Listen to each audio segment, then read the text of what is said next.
என்னை மன்னித்தீரே, அடியேனை மன்னித்தீரே. ஜெபத்திற்கு உதவியாக மத்தேயு சுவிசேஷம் 9ஆம் அதிகாரம். மத்தேயு சுவிசேஷம் 9ஆம் அதிகாரம். Matthew gospel chapter 9.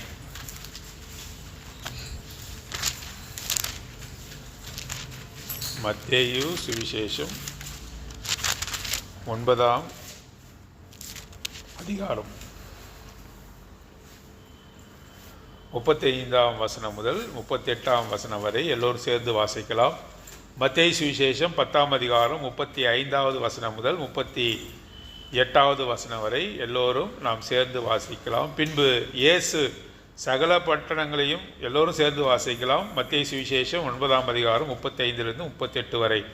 பின்பு இயேசு சகல பட்டணங்களையும் கிராமங்களையும் சுற்றி நடந்து ஜெபாலயங்களில் உபதேசித்து ராஜ்யத்தின் சுவிசேஷத்தை பிரசங்கித்து ஜனங்களுக்கு உண்டாயிருந்த சகல வியாதிகளையும் சகல நோய்களையும் நீக்கி அவர்களை சொஸ்தமாக்கினார்.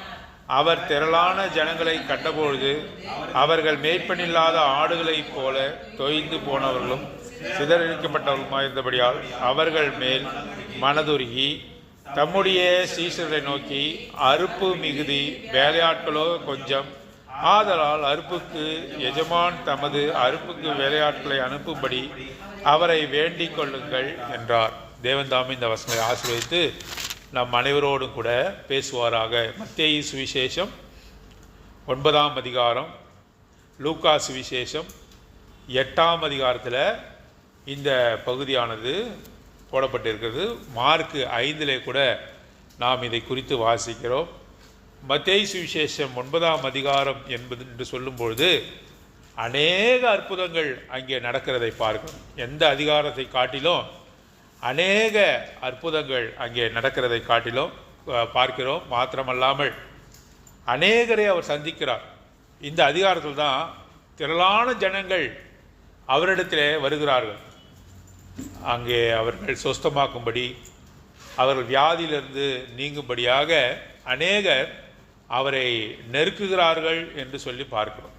ஆகவேதான் அநேகரை பார்க்கும்பொழுது அவர் சொல்கிறார், இவர்கள் எல்லோரும் மேய்ப்பனில்லாத ஆடுகளைப் போல காணப்படுகிறார்கள் என்று சொல்கிறார். பாருங்கள், இங்கே நம்ம பார்க்கும்பொழுது 2ஆம் வசனத்தில் படுக்கையில் கிடந்த ஒரு திமிர்வாதக்காரனை என்ன செய்கிறாங்க, கொண்டு வந்தார்கள் என்று சொல்லி பார்க்கிறோம். திமிர்வாதக்காரனை அவர் சொஸ்தமாக்குகிறார் என்று அங்கே நாம் பார்க்கிறோம். அது மாத்திரமல்லாமல் அங்கே பரிசேயர் இடத்துல அவர் பேசுகிறதை நாம் பார்க்கிறோம். தொடர்ந்து நாம் பார்க்கும்பொழுது நம்ம வாசிக்கிறோம். இப்படியாக ஜெபாலய தலைவன் எவிரு என்று சொல்லக்கூடிய ஜெபாலை தன்னுடைய மகளுக்கு நேர்ந்த காரியம், அதை சொஸ்தமாக்குற காரியம், அந்த இடைவேளையிலே 12 வருஷமாய் பெரும்பாடுள்ள ஒரு ஸ்திரீ அவருடைய வஸ்திரத்தங்களை தொடும்படியாக வருகிறார். இதெல்லாம் இந்த மத்தேயு சுவிசேஷம் 9ஆம் அதிகாரத்தில் தான் போடப்பட்டிருக்கிறது. இதெல்லாம் அதிகமான அற்புத அடையாளங்களை அவர் செய்கிறார். ஆகவே பிசாசு பிடித்த ஊமையான ஒரு மனுஷனை அவரிடத்தில் கொண்டு வந்தார்கள் என்று சொல்லி பார்க்கிறோம். குருடர்கள் வருகிறார்கள். 28ஆம் வசனம், 31ஆம் வசனத்தில் 30ஆம் வசனத்தில் குருடர்களை அவர் சொஸ்தமாக்குகிறதை நாம் பார்க்கிறோம். ஓமையனை அவர் சொஸ்தமாக்குகிறதை பார்க்கிறோம். இப்படி அநேகரோடு கூட இந்த அதிகாரத்திலே அவர் நெருக்கப்படுகிறதை பார்க்கிறோம். அநேக ஜனங்கள் அவர் சுற்றி நிற்கிறார்கள். ஆகவேதான் எப்படியாவது ஒரு வஸ்திர தொங்கலை தொட்டுவிட வேண்டும் என்று சொல்லி பெரும்பாடுள்ள ஸ்திரீ அவளை நெருக்கி வந்து அவருடைய வஸ்திர தொங்கலை தொடுகிறாள் என்று சொல்லி பார்க்கிறோம். ஆகவே அநேகர் அவரை சுற்றி இருக்கிறார்கள். அநேக ஜனங்கள் அவர் மத்தியில் இருந்தபடியால் இந்த வார்த்தையை சொல்கிறார். பின்பு இயேசு சகல பட்டணங்களையும் கிராமங்களையும் சுற்றி நடந்து ஜெபாலயங்களை உபதேசித்து ராஜ்யத்தின் சுவிசேஷத்தை பிரசங்கித்து ஜனங்களுக்கு உண்டாயிருந்த சகல வியாதிகளும் சகல நோய்களும் நீக்கி அவரை சொஸ்தமாக்கினார். பாருங்க, இவ்வளவு காரியத்தை அவர் செய்கிறார். அவருக்கு எத்தனை வருஷம் கொடுக்கப்பட்டிருந்தது? 33.5 வருஷம். 30 வருஷம் தாய் தகப்பனாரோடு இருந்தார். 3.5 வருஷம் மாத்திரம்தான் என்ன பண்ணுறாரு, இவ்வளவு அற்புதங்களை செய்கிறாரு. நீங்கள் அறிந்து கொள்கிற எல்லா விதமான உபதேசங்கள், ஓமைகள் எல்லாமே வந்து இந்த 3.5 வருஷத்துல தான் சொல்கிறார். 30 வருஷமும் அவர் வந்து தாய் தகப்பனார் கீழ்ப்படிந்திருந்தார். 3.5 வருடங்கள் தான் வந்து எல்லா விதமான காரியங்களையும் அவர்கள் சீஷர்களுக்கு ஜனங்களுக்கு செய்கிறார், அற்புதங்களை செய்கிறார். அப்போ காலங்கள் எவ்வளவு மிக குறைவாக இருக்கிறது. தன்னுடைய வேலை நெருங்கி வருகிறதை அவர் அறிகிறார். அநேகர் இருக்கிறார்கள், இவர்களை எப்படி சந்திப்போம் என்ற கவலை அவருக்கு வருகிறது. ஏனென்று சொன்னால் ஆண்டவர் மாம்சத்தில் இருக்கிறார். ஒரு இடத்துல இருந்தால் இன்னொரு இடத்துல இருக்க முடியுமா? இப்போ கப்பர்நகூமில் இருந்தாக்கா பெதஸ்தா இதில் இருக்க முடியுமா? கப்பர்நகூமில் வந்தாக்கா கலிலேயாவில் இருக்க முடியுமா? இல்லை, ஒரு சமயத்தில் ஒரு இடத்துல தான் இருக்க முடியும். ஏன் அப்படி இருக்க முடியும்? அவர் மாம்சத்தில் இருக்கிறார். எல்லா இடத்துலையும் போய் அவர் என்ன பண்ண முடியாது, ரீச் பண்ண முடியாது. ஜனங்களை அவர் தொட முடியாது, ஜனங்களுக்கு அவர் பிரசங்கம் பண்ண முடியாது. ஆகவே தான் 12 சீடர்களை அவர் அழைத்து 9ஆம் மத்தேயு சுவிசேஷம் 10ஆம் அதிகாரத்தில் 12 பேரை அழைத்து 2 பேராக எல்லா இடத்துக்கும் அனுப்புகிறார். போங்க, அவங்களுக்கு அதிகாரம் கொடுக்குறார். நீங்கள் வந்து வியாதியஸ்தரை சொஸ்தமாக்குங்க, பிசாசை தெருத்துங்க என்று சொல்லி அதிகாரம் கொடுத்து 10ஆம் அதிகாரத்தில் வரும்பொழுது செய்கிறார். பாருங்கள், அப்பொழுது அவர் 1ஆம் வசனம், 10ஆம் அதிகாரம் 1ஆம் வசனம், அப்பொழுது அவர் தம்முடைய 12 சீஷர்களையும் தமிழிடத்தில் வளரழைத்து அசுத்த ஆவிகளை துரத்தவும் சகல வியாதிகளும் சகல நோய்களும் திணிக்கவும் அவர்களுக்கு அதிகாரம் கொடுத்து. ஏன் அப்படி செய்கிறார்? இவ்வளவு ஜனங்கள் இருக்கிறார்கள், நம்ம எப்படி இவரெல்லாம் சந்திக்க போகிறோம் என்ற கவலை ஆண்டவருக்கு வருகிறது. ஆகவே 12 சீடர்களுக்கும் அதிகாரம் கொடுத்து நீங்கள் போய் புறப்பட்டு போய் சகல ஜாதியாருக்கும் ராஜ்யத்தின் சுவிசேஷத்தை பிரசங்கிங்கள் என்று சொல்லி அதிகாரம் கொடுத்து அவர் அனுப்புகிறதை பார்க்கிறோம். ஆகவே இந்த வசனம் புரிகிறதா? ஆகவே பின்பு அவர் சகல பட்டங்களும் கிராமங்களும் சுற்றி நடந்து ஜபாலங்களை உபதேசித்து ராஜ்யத்தின் சுவிசேஷத்தை பிரசங்கித்து சகல ஜனங்களுக்கும் உண்டாயிருந்த சகல வியாதிகளும் சகல நோய்களும் நீக்கி அவரை சொஸ்தமாக்கினார். 36வது வசனம், அவர் திரளான ஜனங்களை கண்டபொழுது அவர்கள் மேய்ப்பலில்லாத ஆடுகளைப் போல தொய்ந்து போனவர்களும் சிதறடிக்கப்பட்டவர்களுமாய் இருந்தபடியால் அவர்கள் மேல் என்ன செய்கிறாரு? மனதுருகிறார். இவ்வளவு ஜனங்களுக்கு எப்படி நம்ம அவங்களை தொட்டு சுகத்தை கொடுப்பது, அவர்கள் ராஜ்யத்தின் சுவிசேஷத்தை எப்படி பிரசங்கிப்பது என்று அவருக்கு கவலை வருது. ஆகவே தான் 37வது வசனத்தில் தம்முடைய சீஷர்களை நோக்கி அறுப்பு மிகுதி வேலையாட்களோ கொஞ்சம். அவர் நிலத்துக்கு ஒப்பிட்டு சொல்லுகிறார். ஒரு நிலத்தில் தானியம் என்ன செய்யுது? விளைந்து இருக்கிறது. தானியம் நல்லா விளைந்து இருக்கிறது. ஆகவே மும்மாரியான அந்த மழை பொழிந்தது, அந்த தானியங்கள்லாம் நல்லா விளைந்து கதிர் சாய்ந்து இருக்கிறது. கோதுமை கதிர்கள் சாய்ந்து இருக்கிறது. அது எதை குறிக்கிறது? அறுப்புக்காக ஆட்கள் வர வேண்டும் என்பதைப் போல அவைகள் ஆயத்தமாக இருக்கிறது. ஆகவே இது எதை குறிக்கிறது? ஆத்துமாக்களை குறிக்கிறது. ஆத்துமாக்களை சேர்க்கப்பட வேண்டிய ராஜ்யத்திலே அவர் சேர்க்கப்பட வேண்டிய ஆத்துமாக்களை குறிக்கிறது. அறுப்பு விதைக்கப்பட்டது, நன்கு வளர்ந்தது. இப்பொழுது அது எதற்காக காத்திருக்கிறது? அது தானியமாக மாற்றப்படுவதற்காக காத்திருக்கிறது. ஆத்துமாக்கள் கூட இன்றைக்கு அறுப்புக்கு வந்து ஆயத்தமாக இருக்கிறது. எங்கே பார்த்தாலும் ஆத்துமாக்கள் அறுப்புக்கு ஆயத்தமாக இருக்கிறது. ஆனால் பார்க்கிறோம், ஆதலால் அறுப்புக்கு எஜமான் தமது அறுப்புக்கு வேலையாட்களை அனுப்பும்படி அவரை வேண்டிக் கொள்ளுங்கள். எதற்கு வேண்டிக் கொள்ளணும்? எஜமான் யாரு? பிதாவாகிய தேவன். அவரிடத்துல வேண்டிக் கொள்ளணுமா? என்ன வேண்டிக் கொள்ளணும்? அறுப்போ அதிகமாக இருக்குது, ஆட்களோ கொஞ்சமாக இருக்கிறார். இந்த வேலையை செய்யக்கூடியவர்கள் பேர் எங்கே இருக்கிறாங்க?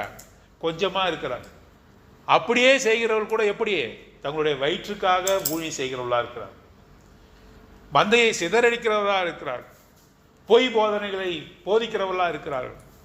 தங்களுக்கே ஆதாயம் உண்டாகத்தக்கதாக பிரசங்கிக்கிறவர்களாக இருக்கிறார். ஆகவே அப்படியே ஆட்கள் வந்தாலும் கூட தங்களுடைய சுய இச்சைகளை, தங்களுடைய குடும்பங்களை அவர்கள் என்ன செய்கிறார்கள்? அவர்கள் போஷித்து பராமரிக்கிறவர்களாக இருக்கிறார்கள். ஆடுகளை அவர்கள் பராமரிப்பதற்கு ஆயத்தமாக. ஆட்களும் கொஞ்சம், அந்த கொஞ்சத்தில் கூட அநேகர் எப்படி இருக்கிறாங்க? ஏமாற்றுகிறவர்களாக, வயிற்று பிழைப்புக்காக ஊழியம் செய்கிறவர்களாக இருக்கிறார்கள். ஆகவே கொஞ்சமான ஆட்கள் கூட எப்படி இருக்கிறார்கள்? அவர்கள் நல்ல கோதுமை மணி போல காணப்படவில்லை. ஆகவே எஜமான இடத்துல முதலாவது நீங்கள் என்ன செய்யணும்? வேண்டிக் கொள்ளுங்கள், தமது அறுப்புக்கு வேலையாட்களை அனுப்பும்படி அவரை வேண்டிக் கொள்ளுங்கள் என்று சொல்கிறார். யோவான் சுவிசேஷம் 4ஆம் அதிகாரம். யோவான் சுவிசேஷம் 4ஆம் அதிகாரம். அங்கே பார்க்கும்பொழுது சமாரிய ஸ்திரியை குறித்து நம்ம வாசிக்கிறோம் இல்லையா? யோவான் சுவிசேஷம் 4ஆம் அதிகாரம் 30வது வசனம் பாருங்க. 31வது வசனம். இப்போ இந்த 31வது வசனம் வரும்பொழுது சமாரியா ஸ்திரீ இடத்துல அவர் பேசிவிட்டார். அவருக்கு உணவு வாங்க போனவர்கள், அவருடைய சீஷர்கள் என்ன பண்ணுறாங்க அந்த சமயத்தில்? போய் வெளியே போய் அவருக்குன்னு உணவு வாங்க போயிருக்காங்க. இப்போ அவங்க திரும்பி வராங்க. இப்பொழுது அந்த சமாரியா ஸ்திரீ ஊருக்குள்ளே போயிருக்கா. ஏன் போயிருக்கா? நான் சந்தித்தவர் ரபி, கிறிஸ்து, மெஸ்ஸியா என்று பார்க்க வாருங்கள் என்று சொல்லி ஊருக்கு அழைக்க போயிருக்கிறா. அந்த சமயத்தில் உணவு வாங்க போன அந்த சீஷர்கள் திரும்பி வருகிறார்கள். ஆண்டவர் தனித்திருக்கிறார். அப்பொழுதுதான் இந்த வசனம் வருகிறது. இப்படி நடக்கையில் சீஷர்கள் அவரை நோக்கி, ரபி, போஜனம் பண்ணும் என்று வேண்டிக் கொண்டார்கள். அதற்கு அவர் 32வது வசனம், யோவான் சுவிசேஷம் 4ஆம் அதிகாரம் 32. அதற்கு அவர், நான் புசிப்பதற்கு நீங்கள் அறியாத ஒரு போஜனம் எனக்கு உண்டு என்றார். அப்பொழுது சீஷர்கள் ஒருவரை ஒருவர் பார்த்து, யாராவது அவருக்கு போஜனம் கொடுத்திருப்பானோ என்றார்கள். இயேசு அவரை நோக்கி, நான் என்னை அனுப்பினவருடைய சித்தத்தின்படி செய்து அவருடைய கிரியையை முடிப்பதே என்னுடைய போஜனமாய் இருக்கிறது. அறுப்பு காலம் வருகிறது, இன்னும் 4 மாதம் செல்லும் என்று நீங்கள் சொல்கிறது இல்லையா? இதோ வயல் நிலங்கள் இப்பொழுதே அறுப்புக்கு விளைந்திருக்கிறது என்று உங்கள் கண்களை ஏறெடுத்து பாருங்கள் என்று நான் உங்களுக்கு சொல்கிறேன். இப்போ பாருங்க, அங்கே என்னது? அறுப்புக்கு தானியங்கள், அங்கே கதிர்கள் விளைந்திருக்கின்றன, ஏறெடுத்து பாருங்கள் என்று சொல்கிறார். விதைக்கிறவனும் அறுக்கிறவனுமாகிய இருவரும் ஒருமித்து சந்தோஷப்படத்தக்கதாக அறுக்கிறவன் கூலியை வாங்கி நித்திய ஜீவனுக்காக பலனை சேர்த்து கொள்கிறான். விதைக்கிறவர் யாரு? ஆண்டவராகிய இயேசு கிறிஸ்து. அறுக்கிறவர் யாரு? நாம தான் அறுக்கிறவங்க. எஜமான இடத்துல வேண்டிக் கொள்ளுங்கள், அறுப்புக்கு ஆட்களை அனுப்பும்படினாக்கா ஆட்கள் யாரு? நாம தான் அறுக்க போறவங்க. விதைத்தவர் யாரு? இப்ப அறுக்கும் பொழுது விதைக்கிறவனுக்கும் சந்தோஷம், அறுக்கிறவனுக்கும் சந்தோஷம். ஆண்டவராக இயேசு கிறிஸ்துவுக்கும் சந்தோஷம், நமக்கும் சந்தோஷம். ஒரு ஆத்துமா மனம் திரும்புவதனால பரலோக ராஜ்யத்தில் மிகுந்த சந்தோஷம் உண்டாயிருக்கும். ஆகவே இயேசு கிறிஸ்துவுக்கும், விதைக்கிற இயேசு கிறிஸ்துவுக்கும் சந்தோஷம், அறுக்கிற நமக்கும் சந்தோஷம். இதை தான் சொல்றாரு, விதைக்கிறவனும் அறுக்கிறவனும் ஆகிய இருவரும் ஒருமித்து சந்தோஷப்படத்தக்கதாக அறுக்கிறவன் கூலியை வாங்கி நித்திய ஜீவனுக்காக பலனை சேர்த்து கொள்கிறான். விதைக்கிறவன் ஒருவன் அறுக்கிறவன் ஒருவன் என்கிற மெய்யான வழக்கு சொல் இதனாலே விளங்குறது. ஒருத்தவன் என்ன பண்றான்? விதைக்கிறான், இன்னொருத்தவன் அறுக்கிறான். ஒருத்தவன் விதைக்கிறான், இன்னொருத்தவன் அறுக்கிறான். ஆண்டவர் விதைத்தார், ஆத்துமாக்களை விதைத்தார், அதை அறுக்கும்படி நம்ம என்ன செய்யறாரு? ஆயத்தப்படுத்துறோம். ஆனாலும் பலன் யாருக்கு அதிகமாக கிடைக்குது? சந்தோஷம் 2 பேருக்கும் கிடைக்குது. 36வது வசனத்தில் பாருங்க, விதைக்கிறவனுக்கும் அறுக்கிறவனுக்குமாகி இருவரும் ஒருமித்து சந்தோஷப்படத்தக்கதாக. 2 பேருக்கும் சந்தோஷம். ஆண்டவராக இயேசு கிறிஸ்துவுக்கு சந்தோஷம், நமக்கு சந்தோஷம். ஆனால் அறுக்கிறவன் கூலியை வாங்கி, அறுக்கிறவனுக்கு என்ன கொடுக்குறாரு? அறுக்கிறவனுக்கு கூலி இருக்கு. யாரெல்லாம் அவருடைய திராட்சை தோட்டத்தில் இறங்கி வேலை செய்கிறார்களோ, யாரெல்லாம் ஊழியங்களை செய்கிறார்களோ அவர்களுக்கு உண்டான கூலியை நான் தருகிறேன் என்று சொல்றார்.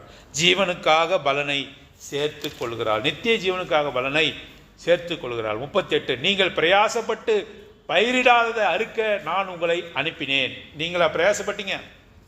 நீங்களா ஆத்துமாக்களை ஆயத்தப்படுத்தினீங்க? நான் ஆயத்தப்படுத்தினேன் என்று சொல்கிறார். நான் ஆயத்தப்படுத்தினேன், நீங்கள் பிரயாசப்படுற அந்த ஆத்துமாக்களுக்காக ஒன்றும் செய்யலை. நீங்கள் ஜஸ்ட் என்ன போய் செய்ய போறீங்க? சும்மா அறுத்துக்கிட்டு தான் வர போறீங்க. நீங்கள் அதை விதைக்கலை, தண்ணீர் ஊற்றலை, ஆயத்தப்படுத்தலை. ஆனால் என்ன பண்ண போறீங்க? நீங்கள் அதை அறுத்துக்கிட்டு வர. ஒரு உதாரணம் சொல்லிட்டா, கந்தாகு மந்திரி ரதத்தில் போய்கிட்டே இருக்கான். கந்தாகு மந்திரி ரதத்தில் போயிருக்கான். அவன் எந்த புத்தகத்தை வாசிச்சுட்டு போனான்? ஏசாயான் புத்தகம். யாரு ஓடினது? கந்தாகு மந்திரியோட பிலிப்பு ஓடுறார். அப்போ கந்தாகு மந்திரி ரட்சிக்கப்பட வேண்டும் என்று சொல்லி அந்த உணர்வை யார் கொடுத்தது? அந்த ரதத்தில் போகும்போது அவன் வேடிக்கை பார்த்துட்டு போல. எதை படிச்சுட்டு போறான்? ஏசாயான் புத்தகத்தை படிச்சுட்டு போறான். அந்த விதமான உணர்வை யார் கொடுத்தது? ஆண்டவர் கொடுத்துறார். அவனை ஆயத்தப்படுத்தி வச்சிருக்கிறார். ரட்சிக்கப்படணும் என்ன ஆயத்தப்படுத்தி வைத்து பிலிப்பை ஓடும்படியாக, அவன் ரதத்தின் பின்னாக ஓடும்படியாக செய்து, அவன் ரதத்தில் ஏறி சுவிசேஷத்தை சொல்றான். நான் ஞானஸ்தானம் எடுத்துக்கொள்ள என்ன தடை? ஒன்றுமில்லைன்னு உடனே ஞானஸ்தானம். அப்போ அந்த கந்தாகு மந்திரி ஆயத்தப்படுத்தி வைத்தது யாரு? பிலிப்பை ஆயத்தப்படுத்தினா இல்ல. பிலிப்பு போய் சும்மா ஜஸ்ட் அறுத்துட்டு வந்தான், ஹார்வெஸ்ட் பண்ணிட்டான். அந்த ஆத்துமாவை அறுத்துக்கிட்டு வந்துட்டான். அதனால பிலிப்புக்கு பேரு. அந்த பிலிப்புக்கு பேர் வரும்படியாக செய்தது யாரு? ஆண்டவர். அவனுடைய கந்தாக மந்திரியோட இருதயத்தை ஆயத்தப்படுத்தி வைத்திருந்தவர் யாரு? ஆண்டவர். இன்னொரு உதாரணம் சொல்கிறோம். பழைய ஏற்பாட்டில் 10 விதமான வாதையை கொடுத்து பார்வோனை என்ன செய்தார்? பார்வோனையும் எகிப்தியரையும் வாதித்தார். இவர்களை விடுதலை செய்ய முடியும். ஒவ்வொரு வாதை 10 வாதை. அந்த 10 வாதையின் போது ஒவ்வொரு வாதையின் அப்போ மோசே கிட்ட சொல்கிறார், இப்போ போ, உன்னுடைய கோலை வந்து அந்த நதியில் போடு, நைல் நதியில் போடு, அது ரத்தமாக மாறும். மாறுமா ஆண்டவரேன்னு கேட்குறான். ஆமாம். பார்வோன் அதை பார்ப்பானா? பார்ப்பான். ஆனாலும் கூட நான் அவன் இருதயத்தை கடினப்படுத்துவேன். அவன் உன்னை என்ன பண்ண மாட்டான்? விடுதலை செய்ய மாட்டான். நீ அற்புதத்தை காட்டினாலும் என்ன செய்ய மாட்டான்? விடுதலை செய்ய மாட்டான். இன்னொரு தடவை போகிறான் ஆண்டவர்கிட்ட. மோசே போய் இப்பொழுது வெட்டுக்கிளிகள் வருன்றார். போ, வெட்டுக்கிளிகளை அனுப்புவேன்னு சொல்கிறார். போய் பார்வோனுக்கு முன்னாடி வெட்டுக்கிளிகளை அனுப்புகிறான். ஆண்டவர் சொல்கிறார், இப்பொழுதும் உங்களை அனுப்ப மாட்டான், நான் அவனுடைய இருதயத்தை கடினப்படுத்தினேன். 9 முறை போகிறான். 10வது முறை ஆண்டவர் சொல்கிறாரு, இப்பொழுது அவனுடைய தலைச்சன் பிள்ளைகளை எல்லாம் சங்கரிப்பேன். ஆடு மாடுகள் முதல் தலைச்சனாக பிறந்த எல்லாவற்றையும் நான் சங்கரிப்பேன். இப்போ என்ன ஆண்டவர் நடக்கும்? இப்போ நான் அவனை போக விடுவேன் என்று சொல்கிறேன். நீ இன்னாதான் அவனுக்கு முன்னாடி போய் அற்புதம் செஞ்சாலும் ஆண்டவர் வழியை திறந்தாதான் பார்வோன் என்ன செய்வான்? விடுதலை செய்யும். 9 விதமான வாதைகளையும் அவன் பொறுத்து கொண்டான். அவனுடைய இருதயத்தை கடினப்படுத்தினார். ஆகவே நம்மால் ஒன்றுமே இல்லை. ஆக விலை செய்கிற கர்த்தராலே எல்லாம் ஆகும் என்று சொல்லி நாம் பார்க்கிறோம். இங்கே பாருங்கள், அவர் சொல்கிறாரு, நீங்கள் பிரயாசப்பட்டு 38வது வசனம், யோவான் சுவிசேஷம் 4ஆம் அதிகாரம் 38வது வசனம், நீங்கள் பிரயாசப்பட்டு பயிரிடாததை அறுக்க நான் உங்களை அனுப்பினேன். மற்றவர்கள் பிரயாசப்பட்டார்கள், அவர்களுடைய பிரயாசத்தின் பலனை நீங்கள் பெற்றீர்கள் என்று அவர் சொல்லுகிறார். ஆகவே அறுப்புக்காக எஜமான் என்ன செய்யணும்? எஜமான் வந்து ஆட்களை அனுப்பும்படி நாம் வேண்டிக் கொள்வோம். பாருங்கள், சில சுவிசேஷ சபைகளில், சுவிசேஷத்தை சொல்கிற சபையில் அநேக வசதிகள் இருக்கிறது, பணம் இருக்கிறது, பொருள் இருக்குது, எல்லாம் இருக்குது. ஆனால் ஆத்துமாக்கள் வரமாட்டாங்க. சில சபையில் எப்படி இருக்கா? ஜனங்கள் புறப்பட்டு போவதற்கு ஆயத்தமாக இருப்பாங்க, அவங்களுக்கு என்ன இருக்காது? வசதி இருக்காது, அவர்களை தாங்கும்படியான வசதி இருக்காது. நாம் எதற்கு ஜெபிக்க வேண்டும்? 2க்குமே ஜெபிக்க வேண்டும். எங்களுக்கு ஆட்களை தாரும், சுவிசேஷத்தை சொல்வதற்கு, ஒருவருக்காக மன்றாடி ஜெபிப்பதற்கு. நமக்கே நம்ம ஜெபித்து கொண்டு இருக்கக்கூடாது, நமக்காகவே ஜெபித்து கொண்டு இருக்கக்கூடாது. நம்ம சௌகரியமாக இருக்கணும், என் பிள்ளைங்களாம் படிக்கணும், நம்ம காரியத்துக்கே ஜெபித்து கொண்டு இருக்கக்கூடாது. எஜமானுடைய சித்தத்தை அறிந்து ஜெபிக்கிறவர்களாக இருக்கணும். அவருடைய சித்தம் என்ன? அறுப்புக்கு அங்கே ஆயத்தமாக்கப்பட்டிருக்கு, நிலங்கள் ஆயத்தமாக்கப்பட்டிருக்கு. அறுப்புக்கு ஆட்கள் தான் வரணும். ஆட்கள் என்ன செய்யணும்? லாபகமாக அதை அறுத்து கொண்டு தேவனுடைய ராஜ்யத்தை சேர்க்கணும். அப்படி செய்தால் அறுக்கிறவர்களுக்கான கூலியை அவர் தருகிறவராக இருக்கிறார் என்று சொல்லி பார்க்கணும். கடைசியாக ஒரு வசனத்தை நம்ம பார்த்து முடிக்கலாம். ரோமருக்கு எழுதின நிருபத்தில் நம்ம ஒரு சில வார்த்தைகளை நாம் வாசிக்கலாம். ரோமருக்கு நிருபம் 10ஆம் அதிகாரம் வாசிக்கலாமா? 13லேருந்து 17 வரை. வேற வாசிங்க.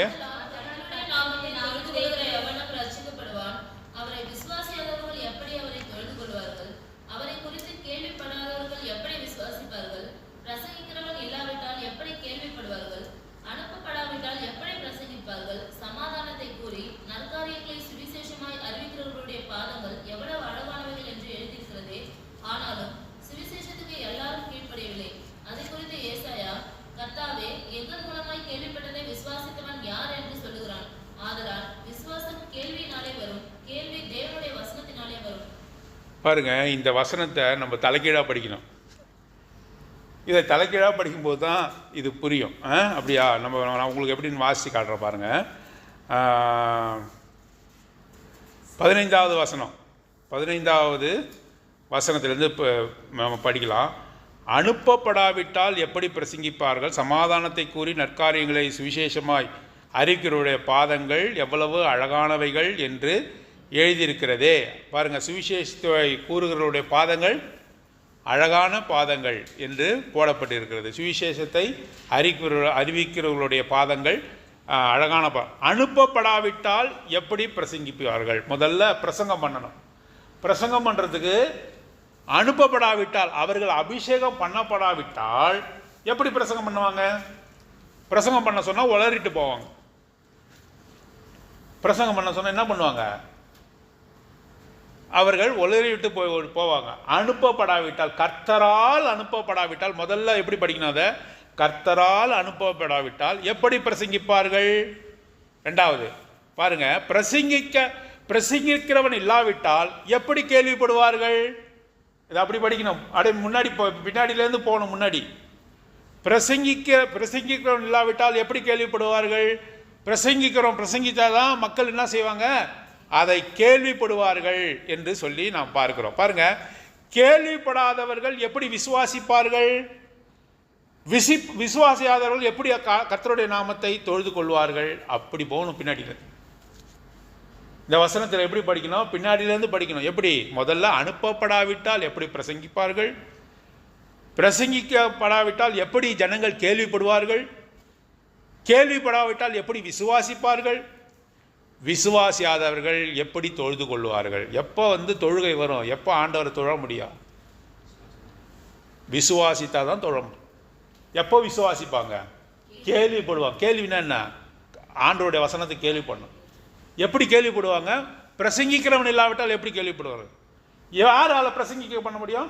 அனுப்பப்படாவிட்டால் எப்படி ஒருவன் பிரசங்கிக்க முடியும்? எவ்வளவு ஆழமான வசனம் பாருங்க. ஒன்றுக்கு ஒன்று கனெக்டட். ஆகவே தான் சொல்றாரு, ஆதலால் விசுவாசம் கேள்வினாலே. கேள்வினா கேள்வி கேட்கறது கிடையாது, வார்த்தையை கேட்கிறது. ஆதலால் விசுவாசம் கேள்வினாலே வரும், கேள்வி தேவனுடைய வசனத்தினாலே வரும். அவன் யாரை எதை குறித்து பேசினா? பிரசங்கிக்கிறவன் வசனத்திலிருந்து தான் எடுத்து பேசணும். தன் சொந்தத்திலிருந்து எடுத்து பேசக்கூடாது. சொந்தத்தில் எடுத்து பேசுறவன் யாரு? பிசாசானவன்.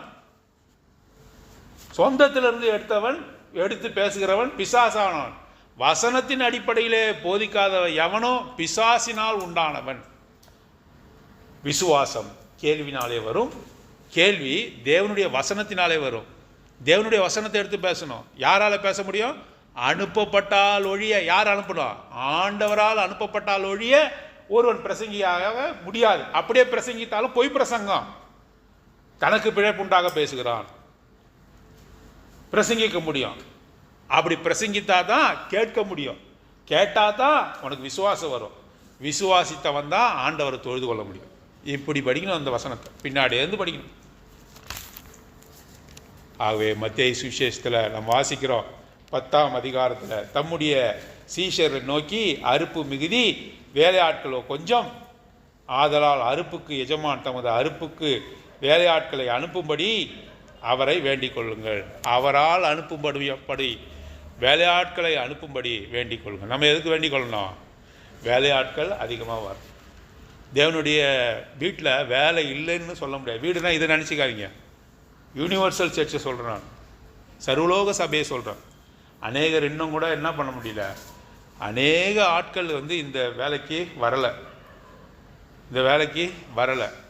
நிறைய வேக்கன்சி இருக்குது. வேக்கன்சி இருக்கிற ஒரே ஜாப் எது? இதுதான். நிறைய வேக்கன்சி இருக்குது. இப்போ வேக்கன்சி இருக்குது, அந்த ஜாபுக்கு வரோம், அது கூலி கொடுக்க மாட்டேன்னு சொன்னாரா? கூலியை சரியாக கொடுப்பார்.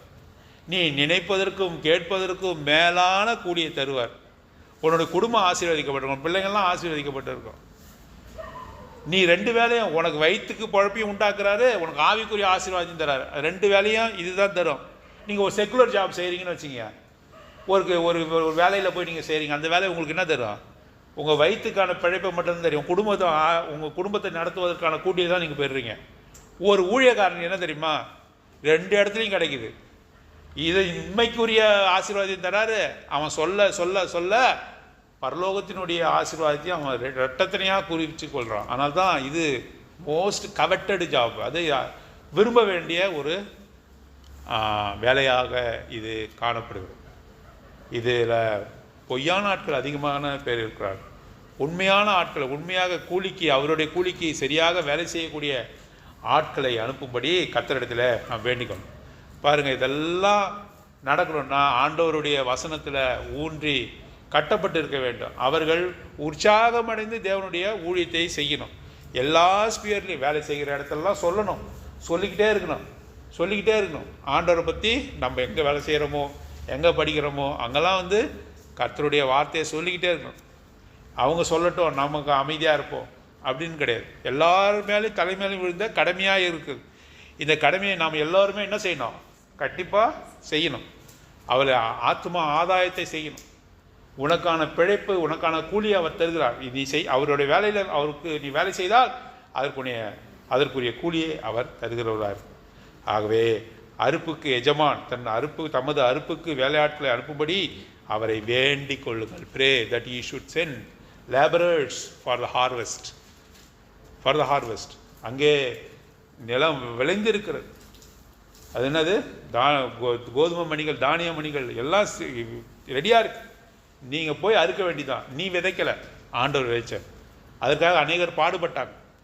நீ ஜஸ்ட் போய் என்ன பண்ண, அறுத்துக்கிட்டு வந்து உன் கூலியை பெற்றுக்கோ என்று கூப்பிடுறாரு. அதுக்கு எஜமான் வந்து உண்மையான ஓபி அடிக்காத வேலையாட்களை அனுப்பும்படி நாம் அவரை வேண்டிக் கொள்வதாக காணப்படும். தேவன் தாமே இந்த வசங்களை ஆசீர்வதிப்பாரா.